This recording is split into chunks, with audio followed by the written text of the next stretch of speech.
Padlet recently added a few new layouts and then also some templates to explore.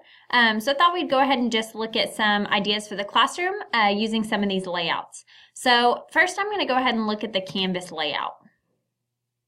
It looks very similar to how Padlet normally looks when you're setting it up. You're going to give your Padlet a title, description, and then you'll see a few settings down here. So I want to just show some of these settings. One of them is display author's name above each post. So that means when the student is signed into their Chromebook, it will show who is contributing. Another one is allowing students to comment on each other's post. I like this because students can give each other feedback. So whether they're uploading essays and giving each other peer feedback, maybe they're uploading pictures of their artwork or recordings or videos, this really is good for that peer feedback option.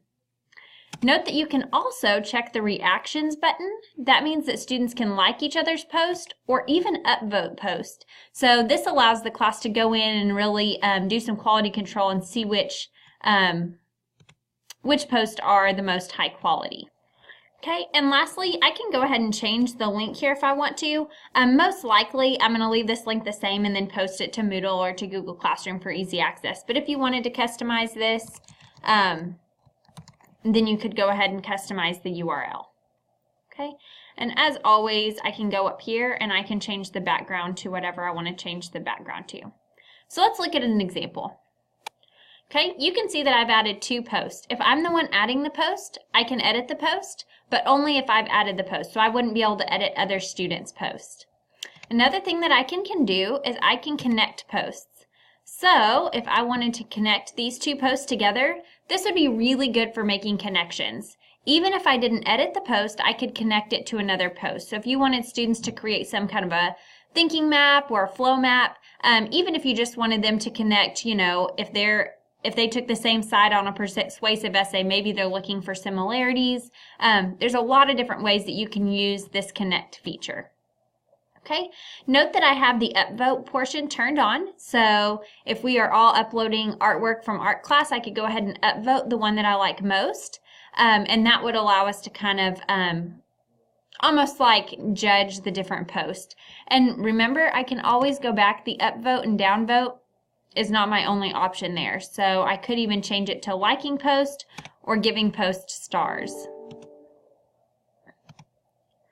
So here I could go ahead and rate the post and give it 5 stars. So several options here as well.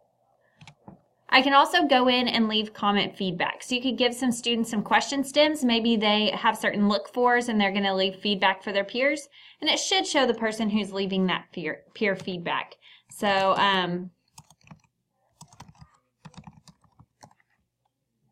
it will give the student's name here.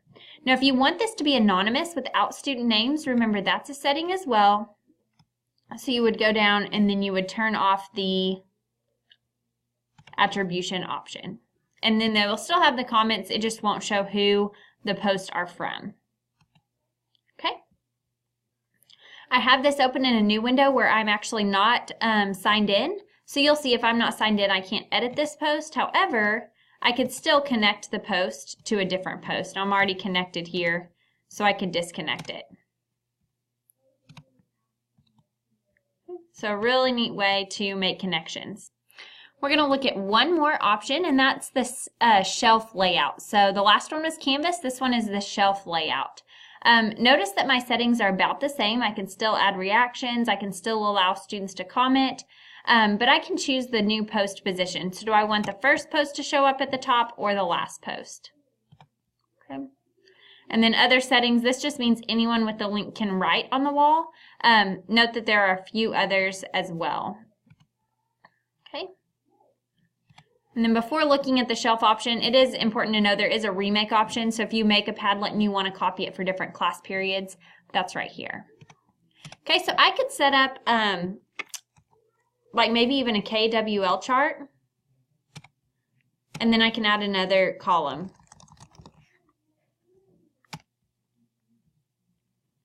So you could set this up like topic, sentence, body, paragraph, and closing, and then I could have students upload pictures there.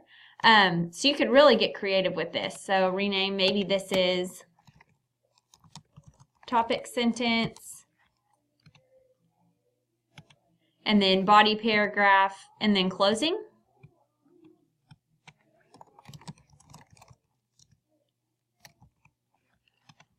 And then closing here, and then students would all go in and they would add the appropriate column.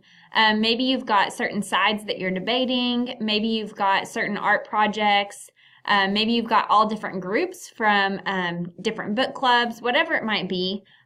You can go ahead and set up categories here, and then your students will have individual streams they're posting, and then a whole nother layer is added when they add peer feedback. And notice for my different options, students can add a link, they can choose a file, they can even take a photo from their webcam. Lots of great things that you can do with Padlet, and I just love the new features. So there's just some ideas to get you started.